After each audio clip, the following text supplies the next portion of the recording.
Hi, it's Marilyn from Simply Their Story. And today I want to bring you a story from the Old Testament from the book of Genesis. And it's a story that I found intriguing. It's a story that speaks so to my heart on a couple of different levels. But probably the most important one is it's a story about somebody who feels unseen and who is literally unseen by the world.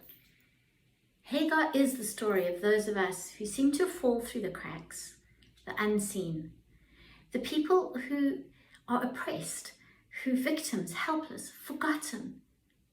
It's quite an uncomfortable story because at no point does God sweep in and make it all better. There are no miraculous floods. There's no deliverance for Hagar. In fact, when God speaks to her, he tells her to go back to the woman who's oppressing her.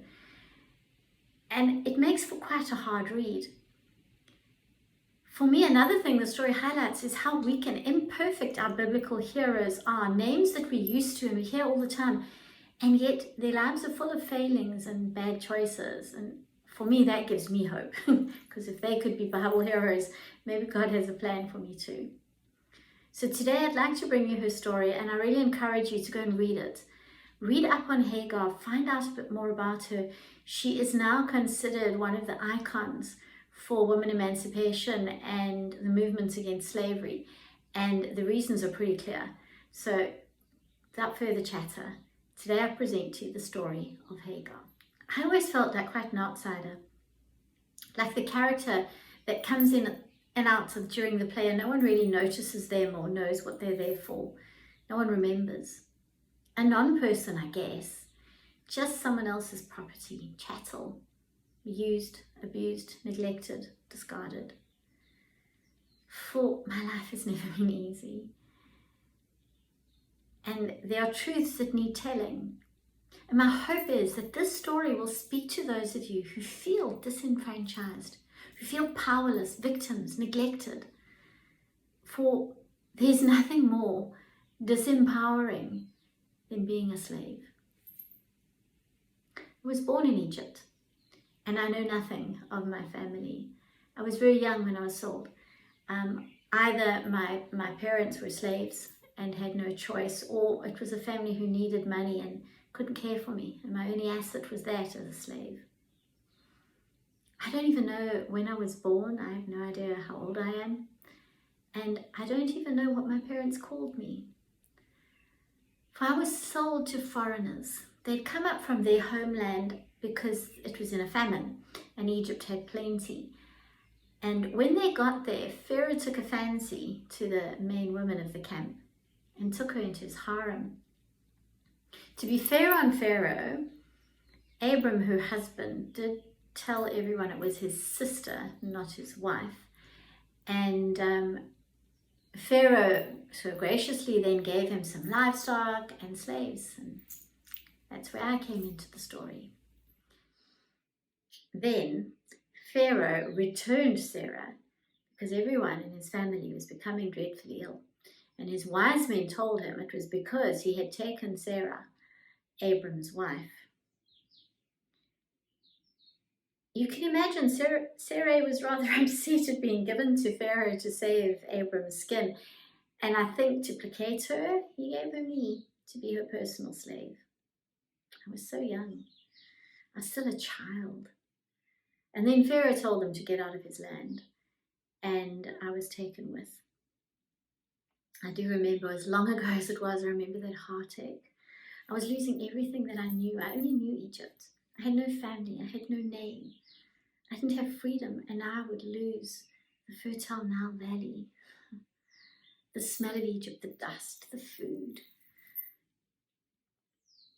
Sarah never learned my real name, so they simply called me Hagar, the alien one. Shortly after this, Abram pitched their tents near the great trees of Mamre at Hebron, and here we settled down for 10 years. And I adjusted to this new life. Sarai wasn't awful, and the tasks weren't too bad. I learned to adapt. I learned the language. I learned to adapt to their moods and temperaments. And it took a while. I had to adjust to their food, to wearing clothes, because in Egypt, slaves aren't deemed worthy of clothing.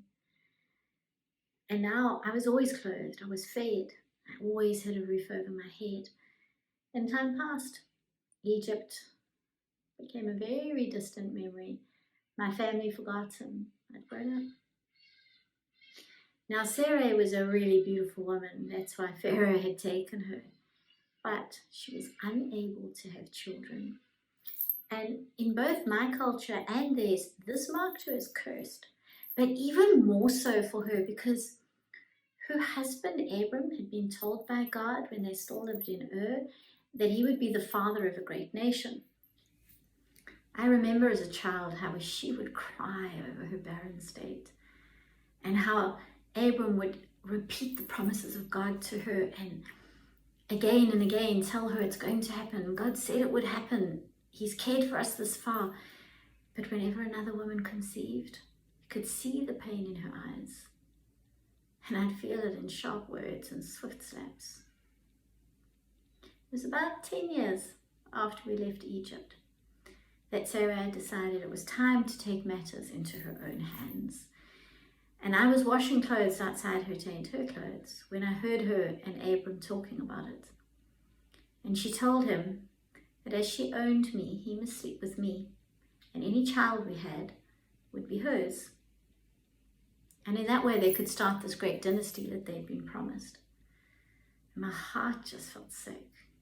Abram was 86 years old. I would be taken without my consent, with no love, no promises. As a slave, I had no rights. I wasn't allowed an opinion. So even though I found the idea repulsive, it happened as Sarah planned. Abram took my virginity. But in doing so, he raised me from slave to second wife.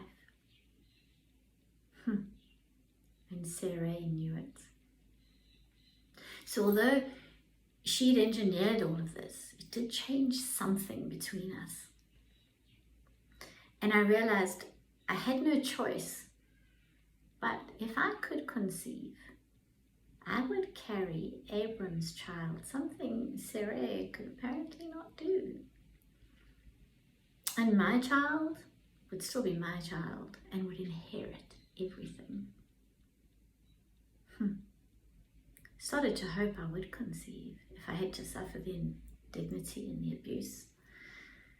How much better to do it as second wife, mother of the heir, than Sarah's slave. And I couldn't help remembering every slap, every unkind word, how she'd been so indifferent to my tears over the years. She just didn't care. She didn't see me as a person. And I probably got a bit cocky. So off Sarai went to complain to Abram that I was treating her badly, that I was looking down on her because I was likely to conceive and achieve what she could not, and she found it difficult to deal with me. So Abram just dropped me back to slave. He said that I was her slave girl. She could do whatever she liked with me. And somehow all her anger and bitterness poured out onto me. She created this situation. I didn't want to sleep with Abram. It was not my idea to be a slave or be in their camp. And yet her abuse of me grew worse and worse. And harsh words I could take, but now it was just too much. I found it unbearable. I decided the world out there could never be worse than this. And when I missed my menses, I had no privacy as a slave, so everyone knew. And her treatment got worse. Although she was getting what she said she wanted, it just got worse. And I decided to run away. I didn't dare even take a water skin, as they could kill you for stealing. So I waited till really early, before the sun even came up, and I just crept out of the camp. And I walked fast. The dust was gritty beneath my feet and it clung to my skirts. And then the sun came up and it was hot. hotter than I ever thought. I'd never been out in the midday sun before. And that heat baked down on my head and my lips cracked. And my throat just felt so dry I could no longer swallow. But I kept walking. I think I was heading towards Egypt, I don't know. Anywhere but where I would be so horribly abused. And I walked and walked right through the day. And when evening came, I found a small spring and I just collapsed next to it and I started to cry. Do you know, in all that time, I had not seen one person. I hadn't eaten since the night before. It was so hard. I just cried. What was to become of me was I just going to die out here. Who would even care? Who would notice? It might be inconvenient for Sarah when she looked for something or needed something done, but no one else cared. And as I lay there sobbing, I heard a voice behind me. It was a man's voice. And he said, "Hagar, slave of Sarah, where are you going? Where have you come from?" I was so astonished. I hadn't seen anybody. And I turned to look and there was this big man and he had the voice of authority, and the way he stood just said he was someone really important. How did he know I was Sarah's slave and my name? And I was just stunned. I just looked at him and I said, "I'm running away. I'm running away." And his eyes, he looked at me with such compassion. No one had ever looked at me like that in my life before. And he said to me, "Go back to your mistress, submit to her, for I will increase your descendants so much there'll be more than you can count." A whole spark of resentment. I've got this far, why would I go back? And he went on and he told me I was pregnant with a son. And I was to call this boy Ishmael. And my resentment had been told to go back just died down. A son. A son. How did he know? And then he said words that changed my life forever. He said to me, "For the Lord has heard of your misery." God knew of me, an Egyptian slave, not even worthy of the clothes I wore. He knew about me and he cared about my misery. And he acknowledged that I suffered. And then he said of my son that he'll be a wild donkey of a man. His hand will be against everyone and everyone's hand would be against him. He'll live in hostility with his brothers. Phew, I tried to take it all in. If he would be a wild donkey of a man and raise his hand, that meant he'd be free, because slaves could not raise their hand against anyone. So I tucked these words deep into my heart and it swelled with emotion. And I just looked at him and I said, "You are the God who sees me, for I have seen the one who sees me." My mind was just in a world. I had this overpowering sense that God's presence and love was with me. He knew I suffered. And he told me to return, but he had such authority and love over me that I was overwhelmed. He cared. God cared for me. He saw me. For the first time in my life, I was somebody. And a little bubble of joy built up in my heart. I was to have a son, a fighter, a free man. When I looked, he was gone. And I drank from that cool spring. And as the water soothed my lips and went down my throat, turned my face back towards camp and walked back to Sarai and Abram. I don't even remember the walk back. It was like I had wings on my feet. And when I got to the settlement, Sarai mocked me for trying to run away and returning. But I didn't care. I had seen God and I knew he saw me. I was important to him. He had a plan for my life. Me, slave girl, me. Nothing she did or said could ever take that away from me. Shortly after that, it did become apparent that I really was pregnant. And months later, I gave birth to a son. I called him Ishmael. God listens. He'd heard me. God had heard me. And my son filled my days with joy and delight. And Sarah did not take him away from me because she knew that he would always be mine and Abram's. He wasn't her blood. And although she'd engineered this whole thing, she now had what she'd wanted and planned and schemed for, but she still was not happy.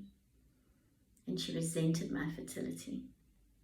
And she resented my son. And another 10 years or so passed, and there was no love lost between us. And then Abram was 99, and the Lord appeared to him again and renewed his contract with him. He told him that he would be the father of many nations, and through his descendants the whole world would be blessed. And he changed his name to Abraham and said kings would come from his line. And God promised to hold a covenant with Abraham and his descendants and give them Canaan for their very own.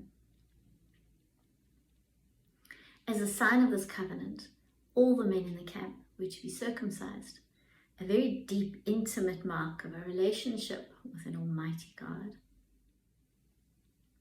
God then told Abraham that Sarai was no longer to be called troublesome, but Sarah, princess, and she would have a son and be the mother of nations. Abraham had fallen face down before God, and God had told him that this new son was to be called Isaac. And Abram told me later that he had asked God, please, can you give this blessing to Ishmael? And God had said he heard, he heard, and that he would bless Ishmael, and Ishmael would be the father of 12 rulers and a great nation. Again, I stored this in my heart, full with God's blessing, for God had blessed my son too. And maybe if Sarah had this child, she would stop being so bitter and resentful and hateful.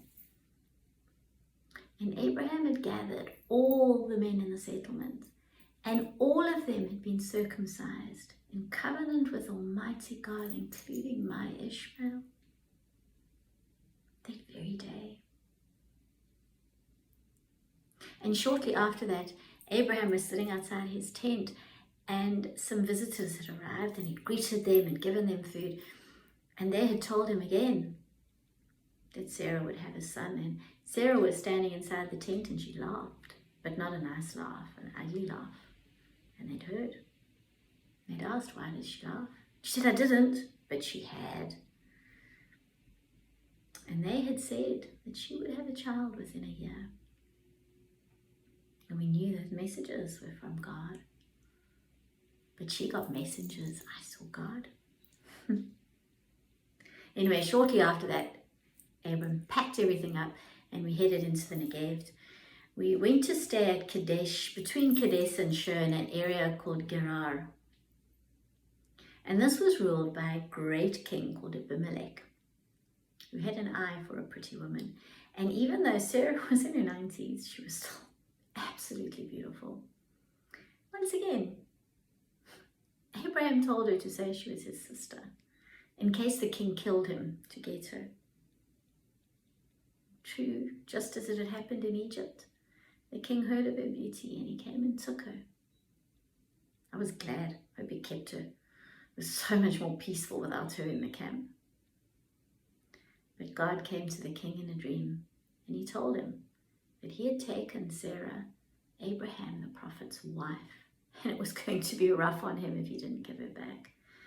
And he hadn't slept with her, so he very quickly returned her to Abraham. And he gave with her livestock, and it was cattle and sheep and slaves and 1,000 shekels of silver. He also said that we could settle anywhere we wanted in his land because we were prophets of God. You know what? Shortly after that, Sarah conceived. And she was so happy. She was so enveloped in this joy. Abraham was 100 when Isaac was born. And Sarah loved Isaac. Oh, more than anything. She lavished all those years of longing and heartache came down onto this child in her arms. And she treated Ishmael with disdain. And me, nothing changed, with contempt. She didn't want to remember that Ishmael was the firstborn son. She forgot it was Isaac's brother. And when Isaac was being weaned, so he was about 3 years old, having a big party because it was her son. And she looked over and she saw Ishmael was playing with Isaac, teasing, like brothers do. And she lost it. And she went off to Abraham and said, "Get rid of the Egyptian slave and her son. They must take no part in the inheritance." And Abraham was very upset. He'd raised Ishmael as his. He'd held him on his lap. He'd schooled him. He taught him about Yahweh. How could he send us away? We had done nothing wrong. But the next day, he came and woke us early. And he had a parcel with food and water. And he said, God had appeared to him and said that he mustn't worry, we would be okay.